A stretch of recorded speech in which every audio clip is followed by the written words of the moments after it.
I swear I've been weighing these pros and cons, but I'm still nowhere closer to saying what we're not. Do I like you? Assalamualaikum warahmatullahi wabarakatuh. Perkenalkan, nama saya Alika Nurfadiatus Ada dari program studi Pendidikan Ilmu Pengetahuan Sosial offering C18.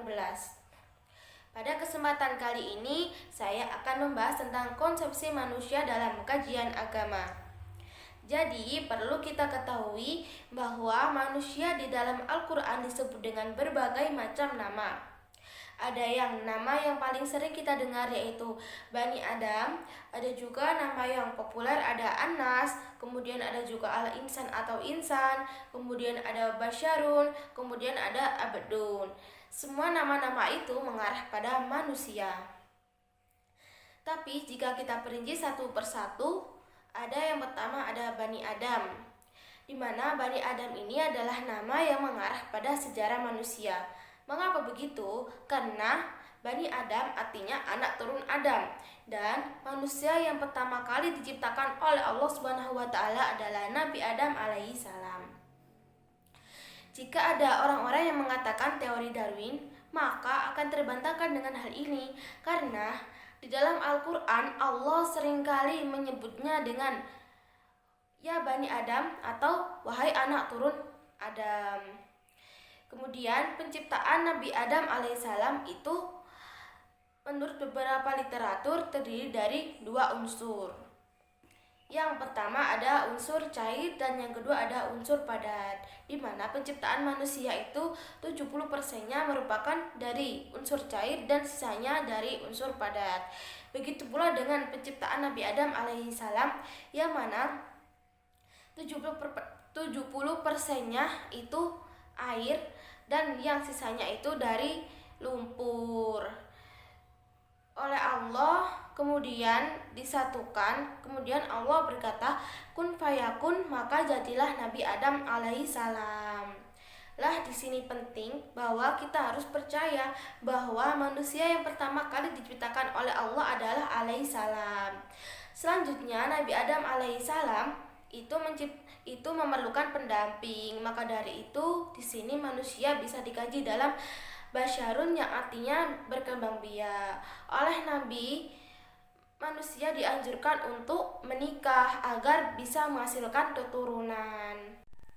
Selanjutnya, manusia dikaji dalam hal sosiologis yang artinya manusia merupakan makhluk sosial dan manusia tidak bisa hidup sendiri. Seperti halnya dengan Nabi Adam alaihissalam yang membutuhkan seorang pendamping. Oleh karena itu Allah menciptakan seorang pendamping untuk Nabi Adam. Pendamping tersebut yaitu Ibu Hawa. Kemudian Nabi Adam dan Ibu Hawa menghasilkan banyak keturunan yang tersebar di muka bumi. Ada yang di Arab, di Cina, di Indonesia, dimanapun itu merupakan keturunan Nabi Adam dan Ibu Hawa. Mereka diciptakan Allah dengan unsur yang sama, tujuannya itu untuk saling mengenal. Dan dalam Al-Quran juga sangat ditegaskan bahwa manusia itu diciptakan Allah dari seorang laki-laki dan seorang perempuan. Kemudian Allah jadikan manusia itu hidup berkelompok-berkelompok dan bersuku-suku. Tujuannya sama lagi, yaitu untuk saling mengenal. Namun jika ada sesama umat Islam atau sesama orang yang hidupnya berkelompok, namun mereka saling hina-menghina, caci maki, kemudian bertengkar, bahkan saling membunuh seperti yang ada di Timur Tengah, itu sudah menyalahi atau tidak sesuai dengan ayat-ayat Al-Quran. Maka dari itu kita sebagai umat Islam supaya hidup rukun, kompak, dan juga bisa bekerja sama yang baik. Manusia disebut juga dengan al-insan jika dikaji dalam bentuk intelektualnya. Mengapa demikian? Karena jika dilihat-lihat di muka bumi ini, dari sekian banyaknya jenisnya makhluk, manusia adalah makhluk yang paling sempurna. Allah juga telah bersabda di dalam Al-Quran yang artinya, sungguh aku telah menciptakan manusia dengan bentuk paling bagus dan paling sempurna.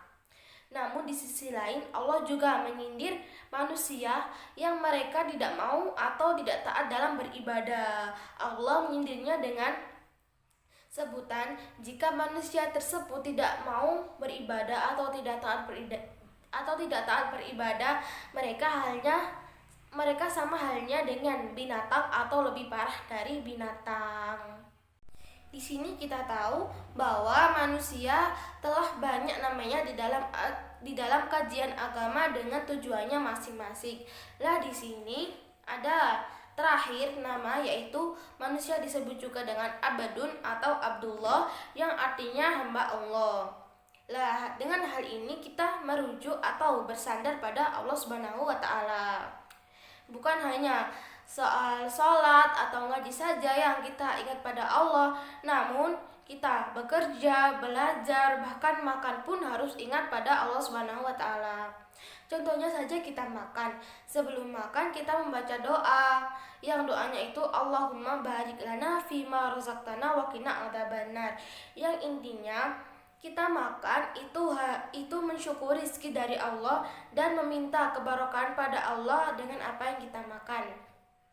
Lah dengan hal itu kita mengingat pada Allah agar kita terhindar dari siksa nerakanya Allah. Nah, kembali saya sebutkan lagi bahwa manusia diciptakan Allah itu tujuannya lita'arafu, untuk saling mengenal, untuk saling memuliakan, dan untuk saling menghargai. Tapi kita tahu bahwa manusia itu tempatnya salah dan lupa. Namun sebaik-baiknya manusia adalah manusia yang mau mengakui kesalahannya, dan jika dia salah dia kembali atau bertobat kepada Allah Subhanahu wa taala. Kita tahu bahwa manusia pertama yang diciptakan Allah adalah Nabi Adam alaihissalam. Kemudian manusia kedua yang diciptakan oleh Allah adalah Ibu Hawa yang merupakan pendamping Nabi Adam. Lah, Ibu Hawa itu diciptakan Allah dari sel-sel Nabi Adam. Makanya Nabi Adam dan Ibu Hawa itu sifatnya mirip-mirip karena tujuannya juga untuk saling melengkapi. Dan yang terakhir, proses penciptaan manusia yang ketiga yaitu Nabi Isa. Kita tahu kan bahwa Nabi Isa itu lahir tanpa seorang ayah. Namun jika seperti zaman sekarang ini, jika ada bayi yang lahir tanpa seorang ayah itu tidak mungkin, karena adanya bayi itu merupakan proses bersatunya sel laki-laki dan perempuan. Dalam hal ini, Islam menganjurkan untuk menikah dengan lawan jenisnya agar bisa berkembang biak dan menghasilkan keturunan. Namun, jika ada pasangan suami istri yang belum juga dikaruniai keturunan, Islam memperbolehkan dengan adanya bayi tabung, namun dengan syarat sel spermanya merupakan suaminya sendiri. Oleh karena itu, dengan kajian manusia ini, kita lebih mengenal tentang manusia dan sejarahnya, agar bisa bermanfaat untuk menambah wawasan kita dan juga bisa bermanfaat ke depannya. Terima kasih, sekian dari saya. Wassalamualaikum warahmatullahi wabarakatuh.